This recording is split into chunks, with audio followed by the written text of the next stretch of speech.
Hello, my name is Emily Windover. I'm from the Gettysburg branch of the Adams County Library, and I am here today to read to you Chapter 21 of Persuasion by Jane Austen. Chapter 21. Anne recollected with pleasure the next morning her promise of going to Mrs. Smith, meaning that it should engage her from home at the time when Mr. Elliot would be most likely to call, for to avoid Mr. Elliot was almost a first object. She felt a great deal of goodwill towards him. In spite of the mischief of his attentions, she owed him gratitude and regard, perhaps compassion. She could not help thinking much of the extraordinary circumstances attending their acquaintance of the right which he seemed to have to interest her, by everything in situation, by his own sentiments, by his early preposition. It was altogether very extraordinary, flattering, but painful. There was much to regret. How she might have felt had there been no Captain Wentworth in the case was not worth enquiry, for there was a Captain Wentworth, and be the conclusion of the present suspense good or bad, her affection would be his forever. Their union, she believed, could not divide her more from other men than their final separation.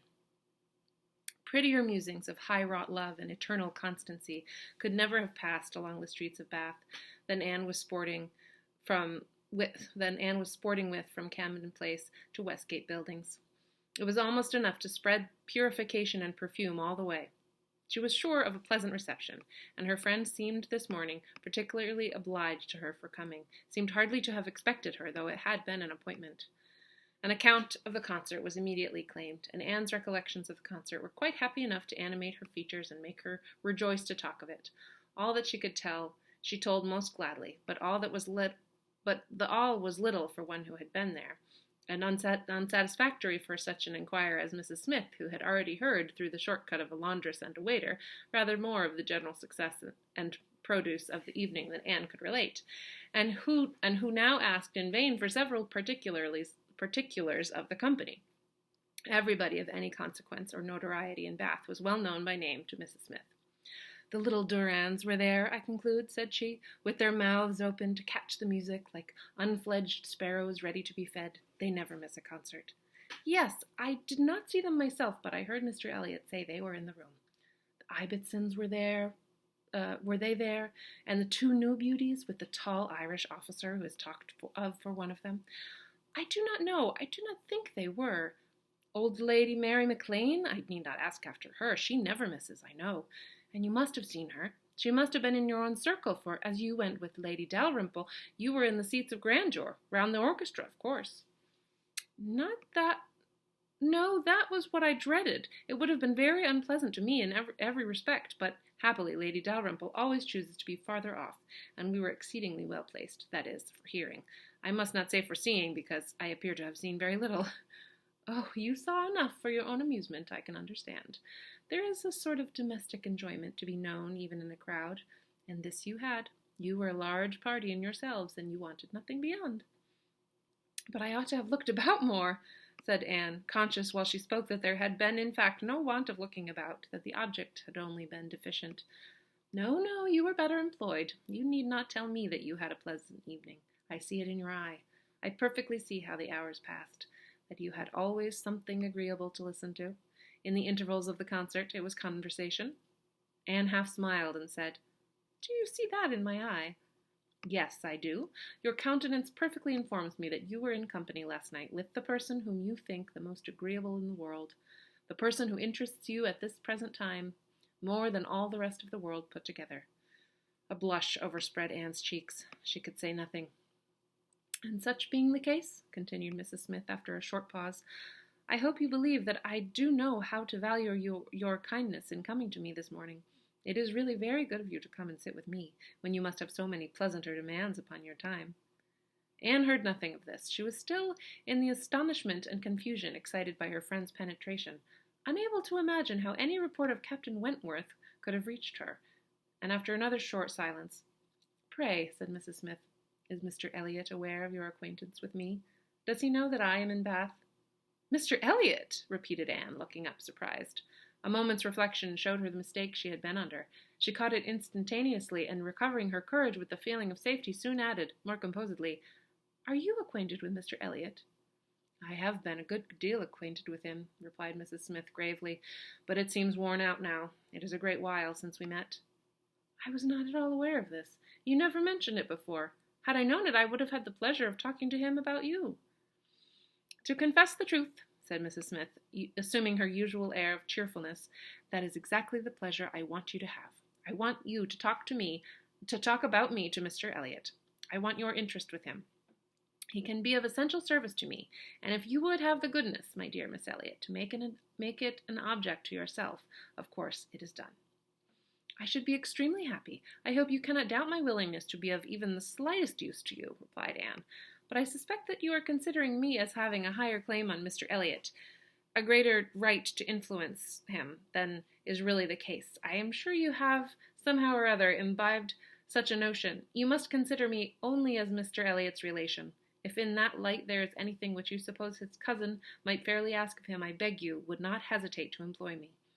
Mrs. Smith gave her a penetrating glance, and then, smiling, said, I have been a little premature, I perceive.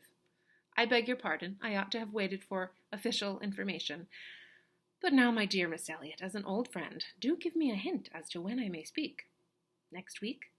To be sure, by next week I may be allowed to think it all settled, and build my own selfish schemes on Mr. Elliot's good fortune. No, replied Anne, nor next week, nor next, nor next. I assure you that nothing of the sort you are thinking of will be settled in any week. I am not going to marry Mr. Elliot. I should like to know why you imagine I am.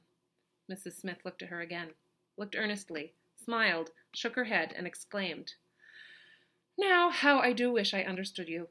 How I do wish I knew what you were at. I have a great idea that you do not design to be cruel when the right moment occurs. Till it does come, you know, we women never mean to have anybody. It is a thing of course among us that every man is refused until he offers. But why should you be cruel? Let me plead for my present friend, I cannot call him, but for my former friend. Where can you look for a more suitable match? Where could you expect a more gentlemanlike, agreeable man? Let me recommend Mr. Elliot. I am sure you hear nothing but good of him from Colonel Wallace, and who can know him better than Colonel Wallace? My dear Mrs. Smith, Mr. Elliot's wife has not been dead much above half a year. He ought not to be supposed to be paying his addresses to anyone. Ah, if these are your only objections, cried Mrs. Smith archly, Mr. Elliot is safe, and I shall give myself no more trouble about him. Do not forget me when you are married, that's all.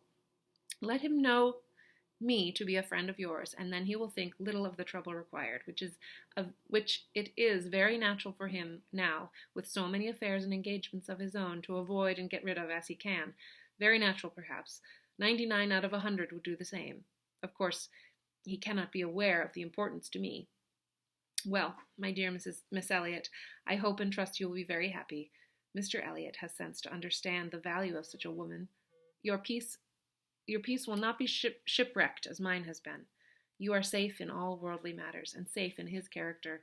He will not be led astray. He will not be misled by others to his ruin. No, said Anne.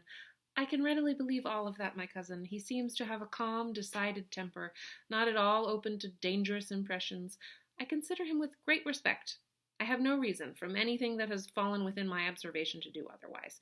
But I have not known him long, and he is not a man, I think, to be known intimately soon. Will not this manner of speaking of him, Mrs. Smith, convince you that he is nothing to me? Surely this must be calm enough. And upon my word, he is nothing to me. Should he ever propose to me, which I have very little reason to imagine he has any thought of doing, I shall not accept him. I assure you I shall not. I assure you, Mr. Elliot had not the share which you have been supposing in whatever pleasure the concert of last night might afford. Not Mr. Elliot. It is not Mr. Elliot that... She stopped, regretting with a deep blush that she had implied so much. But less would hardly have been sufficient. Mrs. Smith would hardly have believed so soon in Mr. Elliot's failure, but from the perception of there being somebody else. As it was, she instantly submitted, and with all the semblance of seeing nothing beyond, and Anne, eager to escape farther notice, was impatient to know why Mrs. Smith should have fancied she was to marry Mr. Elliot, where she could have received the idea, or from whom she could have heard it. Do tell me how it first came into your head. It first came into my head, replied Mrs. Smith, upon finding how much you were together, and feeling it to be the most probable thing in the world to be wished for by everybody belonging to either of you, and you may depend upon it, that all your acquaintance have disposed of you in the same way, but I never heard it spoken of till 2 days ago. And has it indeed been spoken of? Did you observe the woman who opened the door to you when you called yesterday? No. Was it not Mrs. Speed, as usual, or the maid? I observed no one in particular. It was my friend, Mrs. Rook, Nurse Rook, who, by the by, had a great curiosity to see you, and was delighted to be in the way to let you in. She came away from Marlborough Buildings only on Sunday, and she said, and she it was who told me you were to marry Mr. Elliot. She had it from Mrs. Wallace herself, which did not seem a bad authority. She sat an hour with me on Monday evening and gave me the whole history. The whole history, repeated Anne, laughing. She could not make a very long history, I think, of one such little article of unfounded news. Mrs. Smith said nothing. But, continued Anne presently, though there is no truth in my having this claim on Mr. Elliot, I should be extremely happy to be of use to you in any way that I could. Shall I mention to him your being in Bath? Shall I take any message? No, I thank you. Certainly not. In the warmth of the moment and under a mistaken impression, I might perhaps have endeavored to interest you in some circumstances, but not now. No, I thank you. I have nothing to trouble you with. I think you spoke of having known Mr. Elliot many years? I did. Not before he was married, I suppose. Yes, he was not married when I knew him first. And were you much acquainted? Intimately. Indeed. Then do tell me what he was at that time of life. I have a great curiosity to know what Mr. Elliot was at a very young man. Was he at all such as he appears now? I have not seen Mr. Elliot these 3 years, was Mrs. Smith's answer, given so gravely that it was impossible to pursue the subject farther, and Anne felt that she had gained nothing but an increase of curiosity. They were both silent, Mrs. Smith very thoughtful. At last, I beg your pardon, my dear Miss Elliot, she cried, in her natural tone of cordiality. I beg your pardon for the short answers I have been giving you, but I have been uncertain what I ought to do. I have been doubting and considering as what I ought to tell you. There were many things to be taken into the account. One hates to be officious, to be giving bad impressions, making mischief. Even the smooth surface of a family union seems worth preserving, though there may be nothing durable beneath. However, I have determined, I think I am right. I think you ought to be made acquainted with Mr. Elliot's real character. Though I fully believe that at present you have not the smallest intention of accepting him, there is no saying what may happen. You might, some time or other, be differently affected towards him. Hear the truth, therefore, now, while you are unprejudiced. Mr. Elliot is a man without heart or conscience, a designing, wary, cold-blooded being who thinks only of himself, whom for his own interest or ease would be guilty of any cruelty or any treachery that could be perpetrated without risk of his general character. He has no feeling for others. Those whom he has been the chief cause of leading into ruin he can neglect and desert without the smallest compunction. He is totally beyond the reach of any sentiment of justice or compassion. Oh, he is black at heart, hollow and black. Anne's astonished air and exclamation of wonder made her pause, and in a calmer manner she added, My expressions startle you. You must allow for an injured, angry woman, but I will try to command myself. I will not abuse him. I will only tell you what I have found him. Facts shall speak. He was the intimate friend of my dear husband, who trusted and loved him and thought him as good as himself. The intimacy had been formed before our marriage. I found them most intimate friends, and I, too, became excessively pleased with Mr. Elliot and entertained the highest opinion of him. At 19, you know, one does not think very seriously, but Mr. Elliot appeared to me quite as good as others, and much more agreeable than most others, and we were almost always together. We were principally in town, living in very good style. He was then the inferior in circumstances. He was then the poor one. He had chambers in the Temple, and it was as much as he could do to support the appearance of a gentleman. He had always a home with us whenever he chose it. He was always welcome. He was like a brother. My poor Charles, who had the finest, most generous spirit in the world, would have divided his last farthing with him, and I know that his purse was open to him. I know that he often assisted him. This must have been about that very period of Mr. Elliot's life, said Anne, which has always excited my particular curiosity. It must have been about the same time that he became known to my father and sister. I never knew him myself, I only heard of him. but there was something in his conduct then with regard to my father and sister, and afterwards in the circumstances of his marriage, which I never could quite reconcile with present times. It seemed to announce a different sort of man. I know it all, cried Mrs. Smith. He had been introduced to Sir Walter and your sister before I was acquainted with him, but I heard him speak of them forever. I know he was invited and encouraged, and I know he did not choose to go. I can satisfy you, perhaps, on points which you would little expect, and as to his marriage, I knew all about it at the time. I was privy to all the fors and againsts. I was the friend to whom he confided all his hopes and plans. And though I did not know his wife previously, her inferior situation in society, indeed, rendered that impossible.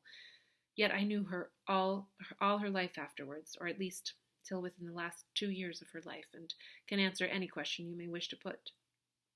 Nay, said Anne, I have no particular enquiry to make about her. I have always understood they were not a happy couple.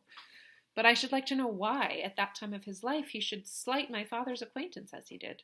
My father was certainly disposed to take a very kind and proper notice of him. Why did Mr. Elliot draw back?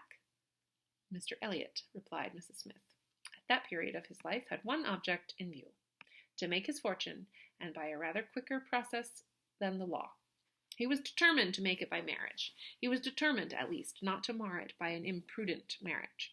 And I know it was his belief, whether justly or not, of course I cannot decide, that your father and sister, in their civilities and invitations, were designing a match between the heir and the young lady, and it was impossible that such a match should have answered his ideas of wealth and independence. That was his motive for drawing back, I can assure you.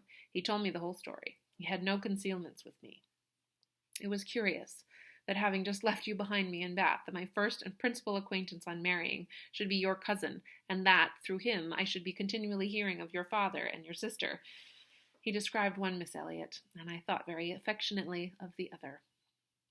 Perhaps, cried Anne, struck by a sudden idea, you sometimes spoke of me to Mr. Elliot. To be sure I did, very often. I used to boast of my own Anne Elliot, and vouch for your being a very different creature from... She checked herself just in time. This accounts for something which Mr. Elliot said last night, cried Anne. This explains it. I found he had been used to hear of me. I could not comprehend how. What wild imaginations one forms where dear self is concerned. How sure to be mistaken. But I beg your pardon, I have interrupted you. Mr. Elliot married, then, completely for money. The circumstances, probably, which first opened your eyes to his character. Mrs. Smith hesitated a little here. Oh, these things are too common. When one lives in the world, a man or a woman's marrying for money is too common to strike one as it ought. I was very young, and associated only with the young, and we were a thoughtless, gay set without any strict rules of conduct. We lived for the enjoyment. I think differently now. Time and sickness and sorrow have given me other notions. But at that period, I must own, I saw nothing reprehensible in what Mr. Elliot was doing. To do the best for himself passed as a duty. But was she not a very low woman? Yes, which I objected to, but he would not regard. Money was all that he wanted. Her father was a grazier. Her grandfather had been a butcher, but that was all nothing. She was a fine woman, had had a decent education, was brought forward by some cousins, thrown by chance into Mr. Elliot's company, and fell in love with him. And not a difficulty or a scruple was there on his side with respect to her birth. All his caution was spent in being secured of the real amount of her fortune before he committed himself. Depend upon it, whatever esteem Mr. Elliot may have for his own situation in life now, as a young man he had not the smallest value for it. His chance for the Kellynch estate was something, but all the honor of the family he held as cheap dirt. I have often heard him declare that if baronetcies were saleable, anyone should have his for £50, arms and motto, name and livery included. But I will not pretend to repeat half that I used to hear him say on that subject. Oops, I lost my place.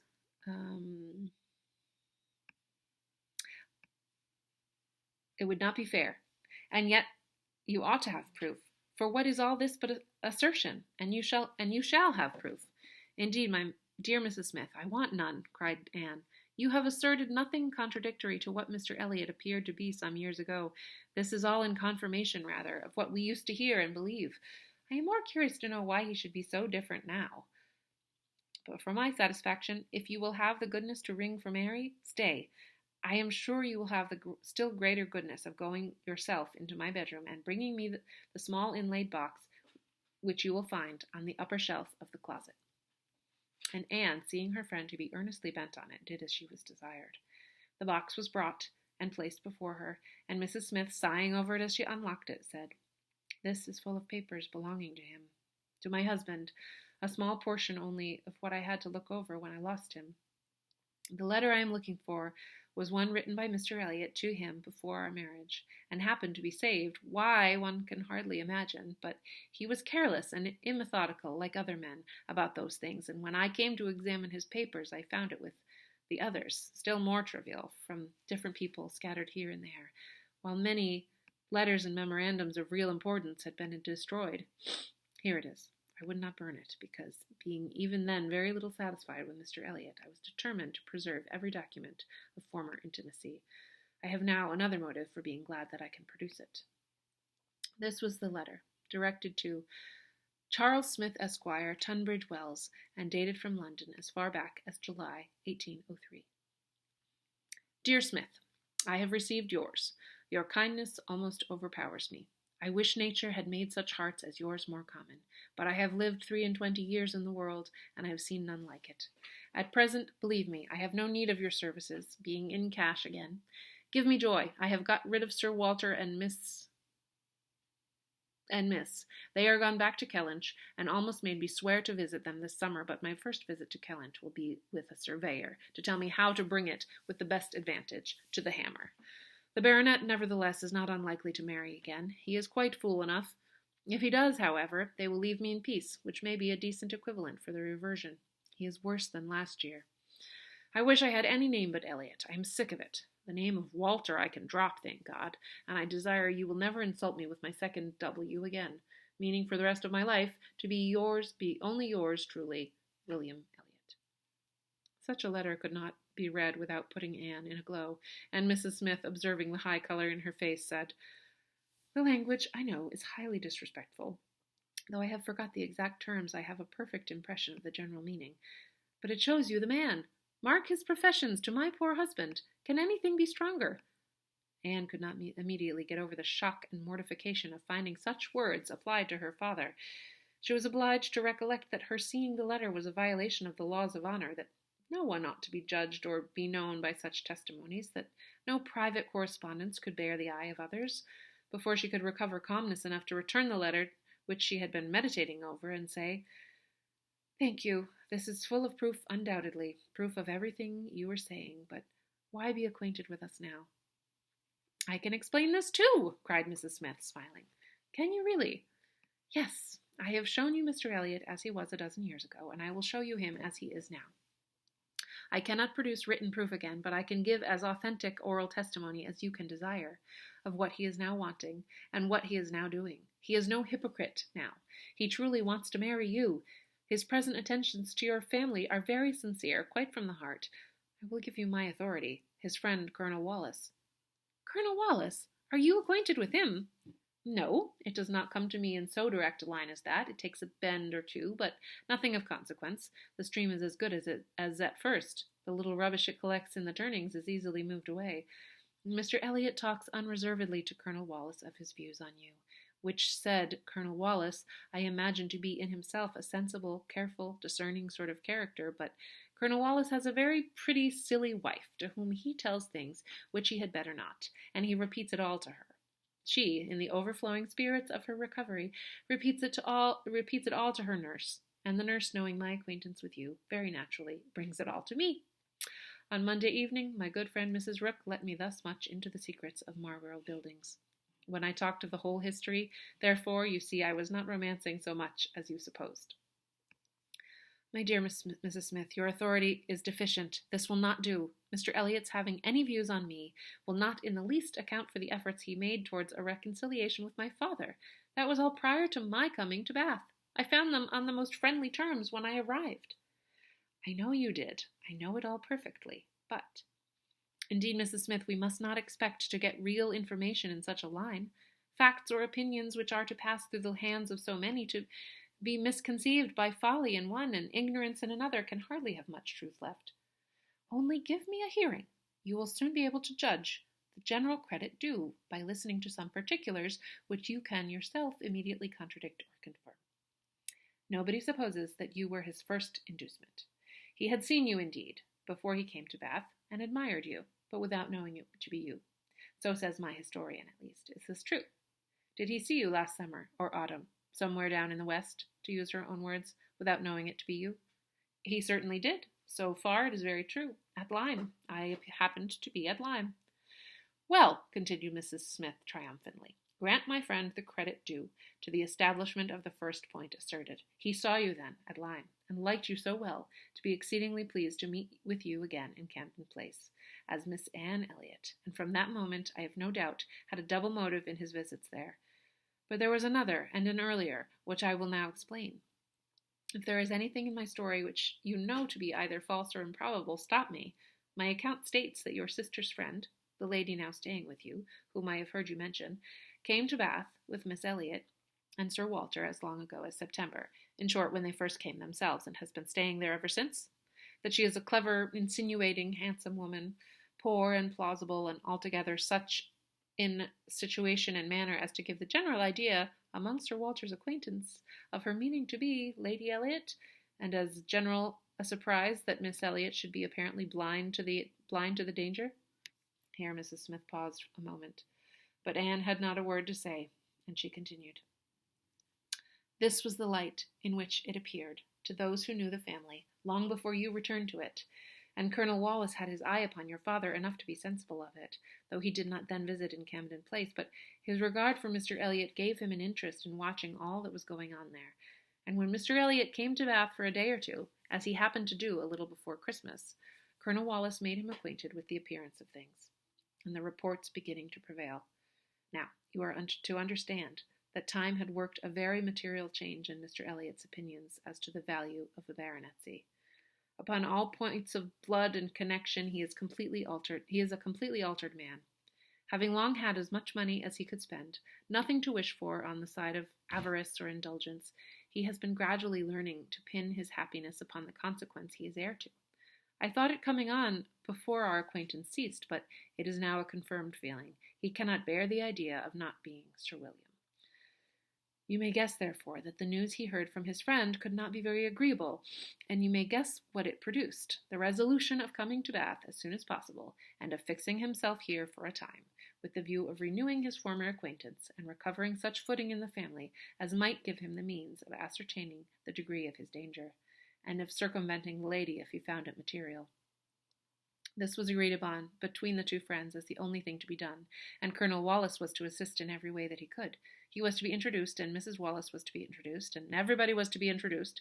Mr. Elliot came back accordingly, and on application was forgiven, as you know, and readmitted into the family, and there it was his constant object, and his only object, till your arrival added another motive, to watch Sir Walter and Mrs. Clay. He omitted no opportunity of being with them, threw himself in their way, called at all hours, but I need not be particular on this subject. You can imagine what an artful man would do, and with this guide, perhaps, you may recollect what you have seen him do. Yes, said Anne. You tell me nothing which does not accord with what I have known, or could imagine. There is always something offensive in the details of cunning. The maneuvers of selfishness and duplicity must ever be revolting, but I have heard nothing which really surprises me. I know those who would be shocked by such a representation of Mr. Elliot, who would have difficulty in believing it, but I have never been satisfied. I have always wanted some other motive for his conduct than appeared. I should like to know his present opinion as to the probability of the event he has been in dread of, whether he considers the danger to be lessening or not. Lessening, I understand, replied Mrs. Smith. He thinks Mrs. Clay afraid of him, aware that he sees through her, and not daring to proceed as she might do in his absence. But since he must be absent some time or other, I do not perceive how he can ever be secure while she holds her present influence. Mrs. Wallis has an amusing idea, as nurse tells me, that it is to be put into the marriage articles when you and Mr. Elliot marry that your father is not to marry Mrs. Clay, a scheme worthy of Mrs. Wallis's understanding by all accounts, but my sensible nurse Rooke sees the absurdity of it. Why, to be sure, ma'am, said she, it would not prevent his marrying anybody else. And indeed, to own the truth, I do not think Nurse in her heart is a very strenuous opposer of Sir Walter's making a second match. She must be allowed to be she must be allowed to be a favorer of matrimony, you know. And since self will intrude, who can say that she may not have some flying visions of attending the next Lady Elliot, through Mrs. Wallace's recommendation? I am very glad to know all of this, said Anne, after a little thoughtfulness. It will be more painful to me in some respects to be in company with him, but I shall know better what to do. My line of conduct will be more direct. Mr. Elliot is evidently a disingenuous, artificial, worldly man who has never had any better principle to guide him than his selfishness.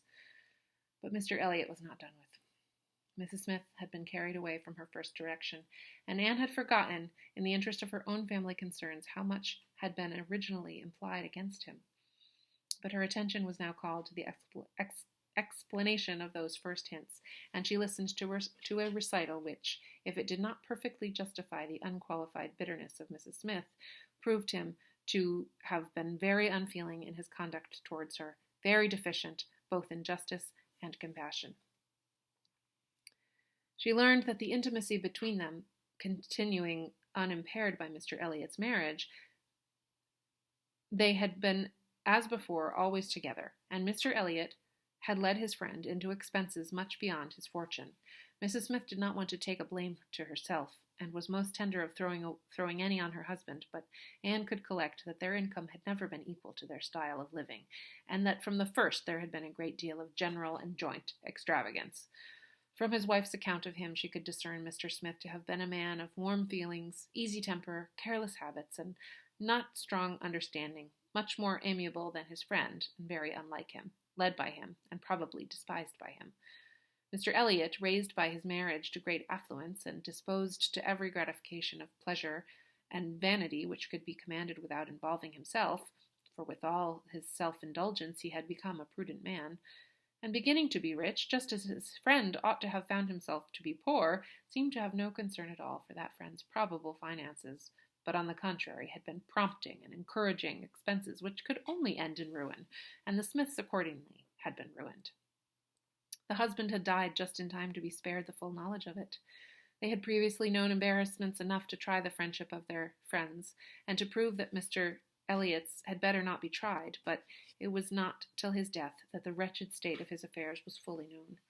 With a confidence in Mr. Elliot's regard more creditable to his feelings than his judgment, Mr. Smith had appointed him the executor of his will, but Mr. Elliot would not act, and the difficulties and distress which this refusal had heaped on her, in addition to the inevitable sufferings of her situation, had been such as could not be related without anguish of spirit, or listened to without corresponding indignation. Anne was shown some letters of his on the occasion, answers to urgent applications from Mrs. Smith, which all breathed the same stern resolution of not engaging in fruitless trouble, and under a cold civility, the same hard-hearted indifference to any of the evils it might bring on her. It was a dreadful picture of ingratitude and inhumanity, and Anne felt at some moments that no flagrant open crime could have been worse. She had a great deal to listen to, all the particulars of past sad scenes, all the minutiae of distress upon distress, which in former conversations had been merely hinted at, were dwelt on now with a natural indulgence. Anne could perfectly comprehend the exquisite relief, and was only the more inclined to wonder at the composure of her friend's usual state of mind. There was one circumstance in the history of her grievances of particular irritation. She had good reason to believe that some property of her husband in the West Indies, which had been for many years under a sort of sequestration for the payment of its own encumbrances, might be recoverable by proper measures, and this property, though not large, would be enough to make her comparatively rich. But there was nobody to stir in it. Mr. Elliot would do nothing, and she could do nothing herself, equally disabled from personal exertion by her state of bodily weakness, and from employing others by her want of money. She had no natural connections to assist her even with their counsel, and she could not afford to purchase the assistance of the law. This was a cruel aggravation of actually straitened means. To feel that she ought to be in better circumstances, that a little trouble in the right place might do it, and to fear that delay might even be weakening her claims, was hard to bear. It was on this point that she had hoped to engage Anne's good offices with Mr. Elliot.